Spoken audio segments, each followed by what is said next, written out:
Assalamualaikum warahmatullahi wabarakatuh. Perkenalkan, nama saya Fajar Sidik. Di kesempatan kali ini saya akan menjelaskan tentang teknik pondasi. Yang pertama, pengertian. Pondasi adalah salah satu elemen struktur bawah bangunan yang langsung berhubungan dengan tanah yang berfungsi menyalurkan beban dari struktur di atasnya ke lapisan tanah pendukung atau buat batuan yang berada di bawahnya. Pondasi dikatakan bagian terendah dari bangunan, oleh sebab itu beban dari bangunan di atasnya seperti beban mati, beban hidup, beban angin disalurkan melalui elemen struktur horizontal atau vertikal ke pondasi yang selanjutnya. Beban tersebut dilanjutkan ke tanah dasar. Pondasi dangkal, klasifikasi pondasi. Yang pertama, pondasi dangkal. Yang kedua, pondasi dalam. Pondasi dangkal. Terdapat dua klasifikasi pondasi, yaitu pondasi dangkal dan pondasi dalam. Pondasi dangkal didefinisikan sebagai pondasi yang mendukung bebannya secara langsung, seperti pondasi telapak, pondasi memanjang, dan pondasi rakit. Pondasi dangkal digunakan apabila kedalaman tanah baik tidak begitu dalam, yaitu antara 0,6 sampai 2 meter, serta kapasitas dukung tanah relatif baik, lebih besar 2,0 kg cm persegi.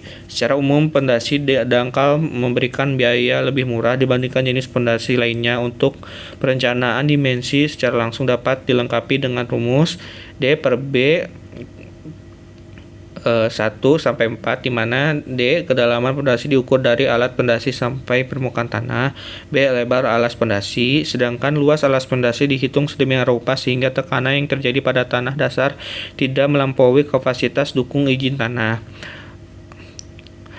Dan luas alas pondasi ditentukan dengan rumus A/P/A, dengan A luas alas pondasi, B beban yang bekerja pada kolom yang didukung pondasi, A tekanan yang terjadi pada tanah.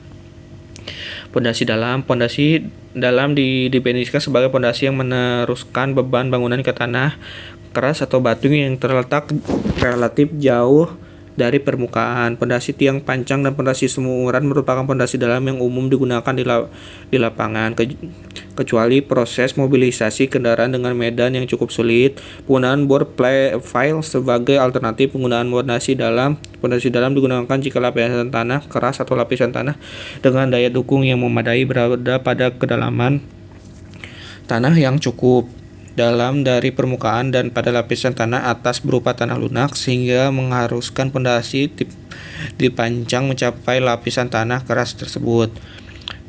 Yang pertama, daya dukung pondasi dalam. Perhitungan daya dukung dikaitkan dengan proses perencanaan, harus memperhatikan kondisi tiang pada lapisan tanah. Apakah tiang tersebut tertahan pada ujungnya, point breaking files saja, atau tertarik oleh pelekatan antara tiang dan tanah, friction file, dan tertahan pada ujungnya, point breaking file. Yang jenis ini dimasukkan sampai lapisan tanah keras sehingga beban dibangun dipikul oleh lapisan ini.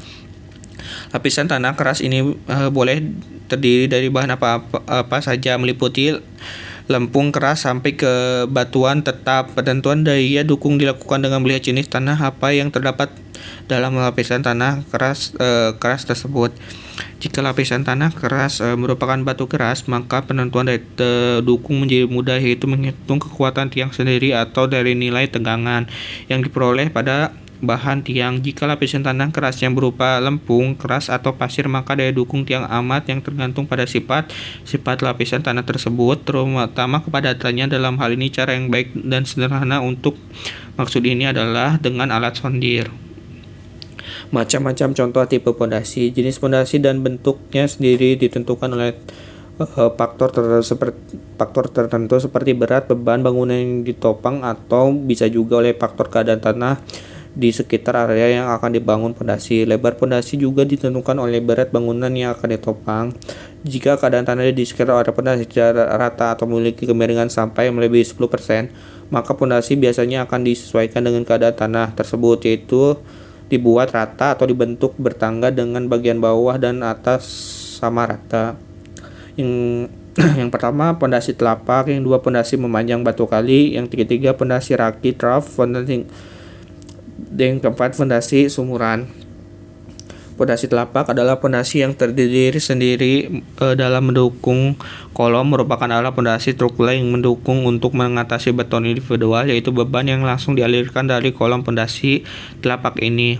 Bentuk dari pondasi ini menyerupai flat seperti lapisan beton dengan ketebalan tertentu menyesuaikan kebutuhan. Pondasi telapak ini biasanya banyak digunakan untuk bangunan lebih dari satu lantai atau bangunan dengan ketinggian atap yang tidak lazim. Contohnya seperti bangunan masjid, gedung sekolah, gedung olahraga, dan lainnya.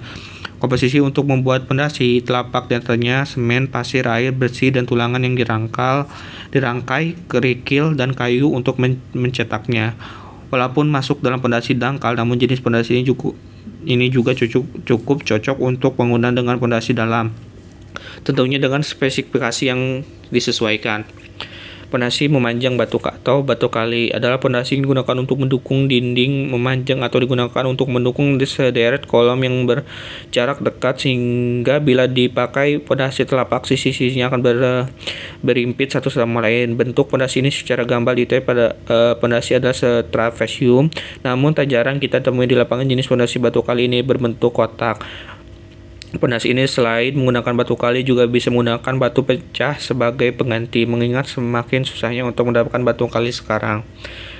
Yang ketiga, batu rakit adalah pondasi yang digunakan untuk mendukung bangunan yang terletak pada tanah lunak atau digunakan bila susunan kolom-kolom jaraknya sedemikian dekat di semua arahnya, sehingga bila dipakai pondasi telapak, sisinya akan berimpit satu sama lain.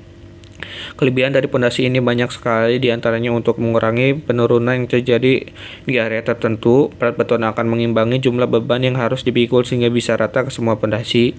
Jika pondasi ini biasanya digunakan untuk tanah dengan keadaan lunak atau empuk yang membutuhkan plat untuk menopang beban berat. Pondasi sumuran merupakan bentuk peralihan antara pondasi dangkal dan pondasi tiang, digunakan bila tanah dasar yang kuat terletak pada kedalaman yang relatif dalam. Diameter pondasi ini antara 6-80 cm dengan kedalaman yang beragam, mulai dari 1 hingga ada yang mencapai 5 meter. Pondasi ini biasanya digunakan untuk kondisi tanah yang labil seperti tanah bekas timbunan rawa atau kondisi tanah yang berlumpur. Biasanya bagian atas pondasi diberikan pembesian supaya dapat mengikat slope yang memiliki ukuran lebih besar daripada slope pada umumnya. Sekian, terima kasih. Mohon maaf apabila ada kesalahan. Wassalamualaikum warahmatullahi wabarakatuh.